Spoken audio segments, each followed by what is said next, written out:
USFCougars.com with University of Sioux Falls basketball coach Travis Traphagen.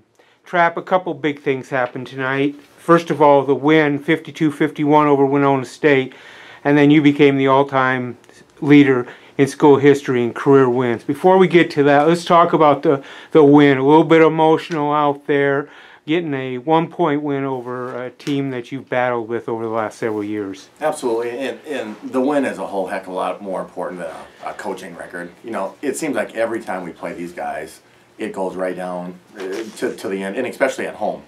You know, they're very well coached. Again, and it was just eerily similar to a year ago when you have a late game situation. And even though I thought both teams guarded each other very, very well, you know, sometimes basketball is a one-possession game, and we made just enough. And you know, I was sure glad coming down the stretch that it had to come down to our defense. You know, because I thought our defense was a lot stronger tonight than maybe what our offense was. So, you know what? I told our kids in the pregame that I really thought this game was probably going to be in the 50s. You know, I just had that gut feeling that both teams guard really well. They don't guard certain kids. And again, I'm just really proud. You know, you look at the stats, we don't have a single kid in double figures, but neither do they. You know, and sometimes when push comes to shove, this is what's supposed to happen when you're at home. You know, if you're on the road, sometimes you might not get the call you need or whatever it was. And I don't know if we had anybody that was unbelievable tonight that had their A game, but sometimes when you play great teams, it doesn't matter if you have your A game, B game, or C game.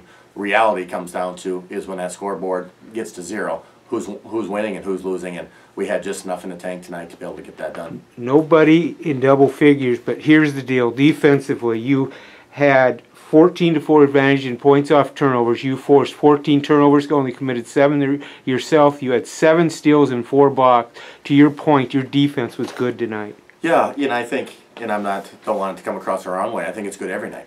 I mean, there's a reason why we're #1 in our conference in defensive field goal percentage, lots of things. And that's just who we are. Again, if people come and watch us play, it's probably not the prettiest basketball, but the kids have bought into what we need to do. And it was a special night, you know, to be honest with you, with a banner being hung. You know, you don't want to be able to sit out there, you know, pouting that you didn't win a basketball game. So, you know, just so proud of, you know, at the end of the game, pretty sure that we had Allison Johnson on the floor. We had Maddie Robson on the floor. We had Brooke Smith on the floor. We had Sam Connect on the floor. There's 4 seniors. You know, again, and those are the type of kids that you want on the floor at the end of the basketball game because they've been there before. And then J.C. Hinker is, I mean, what more do you say about Jace? She's the most undersized 4-man in the league, but with the biggest hearts. Finally, Trav, it had to feel special. A year ago, we lost a close one here at home, and then you had some of your former players here getting their championship banner coming down, and so that had to be a little bit emotional and make a feel-good moment for you, right? I think I'm a big golfer. There's something about golf gods, and then sometimes there's basketball gods. So tonight, you know, what we went through a year ago, it wasn't fun. You lose a tight one, but again, it's a different year. That's in the past. You know, I've always said I probably reacted in a way last year I probably shouldn't have.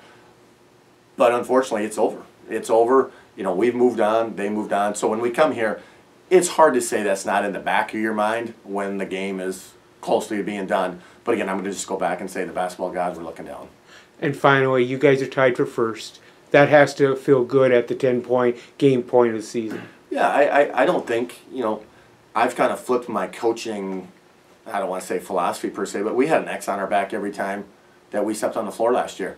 I can tell you all the way up until this point, we haven't had an X on our back. You know, there was a reason why we were picked, I believe, 10th or 9th or 10th in the preseason poll, and I thought that was maybe even too high, to be honest with you, because I've talked about roles of new kids. You don't know until kids get put in those situations. So I really think it's the upperclassmen are doing great, but we also have a lot of freshmen that are getting put into really tough situations that are coming up with big plays. So it's a team effort. I don't really believe that we have one kid on our team that is just heads and tails above everybody else, but we're just a great team right now that's just trying to figure a way out to be able to win together or lose together. And right now I really like the direction, I guess, that we're going. I really believe in this last couple weeks, you know, to be able to play an Augie, a Wayne, a Winona, and Upper Iowa, and you look, you know, to say that we're, what are we, 12-2 at this point. You know, we've lost 2 road games to 2 great basketball teams, but again, we got one back here, and you got to win at home. You got to win at home if you want to give yourself an opportunity to make sure that you can compete for some of your goals at the end of the year. Again, congratulations, Trap, on the win and the all-time mark. Good luck next week, Trap. Thanks, Dan.